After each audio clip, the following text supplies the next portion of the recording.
Generation যাতে সঠিকভাবে সেই ইতিহাসটি জানতে পারে, পরবর্তী জেনারেশনের কাছে যাতে আমরা এই 24-এর বিপ্লবীদের সঠিক ইতিহাসটি তুলে ধরতে পারি, সেই চেতনা থেকে কিন্তু আমাদের রেড জুলাই যে ওয়েব পোর্টাল সেটির চিন্তা আমরা মাথায় আসে।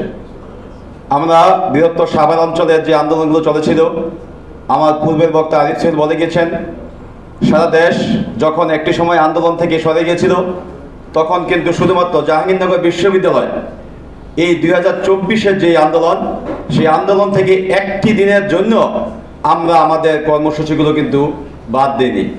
প্রতিদিন আমরা আমাদের কর্মসূচি চালিয়ে গেছি। আমরা সর্বপ্রথম জাহাঙ্গীরনগর বিশ্ববিদ্যালয় ক্যাম্পাস থেকে সন্ত্রাসী সংগঠন ছাত্রলীগকে বিতাড়িত করেছি। আমরা সর্বপ্রথম কারফিউ ভঙ্গ করে ঢাকা আরিচা মহাসড়কে এসেছি এবং আমরাই সর্বপ্রথম জাহাঙ্গীরনগর বিশ্ববিদ্যালয়ের পুলিশকে বিতাড়িত করে ক্যাম্পাসে পুলিশ মুক্ত করেছি। আমরা আপনারা দেখেছেন 2024-এর 5ই আগস্ট যখন আমাদের ঢাকার উদ্দেশ্যে লং মার্চ ছিল, সেই লং মার্চে কিন্তু সর্বপ্রথম জাহাঙ্গীরনগর বিশ্ববিদ্যালয়ের মাধ্যমে আমরা 5,000 শিক্ষক, শিক্ষার্থী, কর্মকর্তা, কর্মচারী সহ আমরা কিন্তু লং মার্চের উদ্দেশ্যে ঢাকা আরিচা মহাসড়কে অবস্থান নিই। আমরা যখন ঢাকাতে খবর নিলাম, তখন আমরা শুনেছি শাহবাগ প্রায় শূন্য। তারপরেও কিন্তু আমরা বুকে সাহস নিয়ে ঢাকার উদ্দেশ্যে আমরা অগ্রসর হচ্ছিলাম। যখন আমরা সাভার আসি, সাভার সিটি সেন্টারের সামনে আমাদের সেখানে পুলিশ বাহিনী সহ স্থানীয় আওয়ামী সন্ত্রাসী, আওয়ামী লীগ, যুবলীগ, ছাত্রলীগ সহ সকল সন্ত্রাসী সংগঠন বিভিন্ন ভবনের উপর থেকে আমাদের উপরে যেরকম নির্বিচারে গুলিবর্ষণ করেছে, তা কিন্তু 5 তারিখে বাংলাদেশের আর কোথাও ঘটেনি।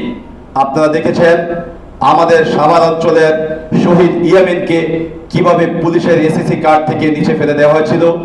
আপনারা দেখেছেন আমাদের বৃহত্তর সাভার অঞ্চলের শহীদ যেই শ্রাবণ গাজী, তার মাথায় তাকে টার্গেট করে কিভাবে গুলি করা হয়েছিল। আমাদের সাভার অঞ্চলের শহীদ মুজাহিদ, গুলিতে তার মাথার মগজ বের হয়ে গিয়েছিল। এই মৃত্যুগুলো যখন আমরা দেখি তখন আমাদেরকে ভাবায়। আমরা যখন আমাদের সাভারের বিভিন্ন শিক্ষার্থী যারা শহীদ হয়েছে, বিভিন্ন পেশাজীবী মানুষ যারা আমাদের সাথে আমাদের যৌক্তিক আন্দোলনে এসে আমাদের সাথে একাত্মতা ঘোষণা করে যারা রাজপথে শহীদ হয়েছেন, আহত হয়েছেন, যখনই আমরা তাদের খোঁজখবর দিতে গেলাম, এত বিভৎস অবস্থা দেখে আমরা ঠিক থাকতে পারিনি। তাই আমরা জাহাঙ্গীরনগর বিশ্ববিদ্যালয়ের শিক্ষার্থীরা আন্দোলনে যেমন আমাদের অগ্রগণী ভূমিকা ছিল, আমরা সেভাবেই উদ্যোগ নেই যাতে এই 24-এর বিপ্লবীদের, 24-এর বীর শহীদদের যাতে পরবর্তী প্রজন্ম কিছুতেই ভুলে না যায়, সেজন্য আমাদের একটা কিছু করা দরকার। আপনারা জানেন বাংলাদেশে ইতিহাস বিকৃত করার বহু নজির আমরা পিছনে দেখেছি। আমরা চাই নতুন বাংলাদেশের যে স্বপ্ন আমরা তরুণরা দেখেছি, যে বাংলাদেশ আগামীর সুন্দর বাংলাদেশ গঠিত হবে, সেখানে যাতে বর্তমানের মতো আমাদের ইতিহাস বিকৃতির কোনো নজির আমরা না আসে। আমরা 1971 সালের মহান মুক্তিযুদ্ধের 53 বছর পরে এসেও যখন আমাদের ইতিহাস নিয়ে বিকৃত রচিত হয়, যখন ইতিহাস নিয়ে প্রশ্ন আসে, তাই নতুন বাংলাদেশের প্রথম থেকেই আমরা উদ্যোগ নিয়েছি যাতে 24-এর ইতিহাস যাতে আগামী প্রজন্ম যাতে সুন্দর করে তাদের কাছে স্বর্ণাক্ষর লেখা থাকে। সেজন্যই আমাদের আজকের এই রেড জুলাই যে ওয়েব পোর্টালের উন্মোচন।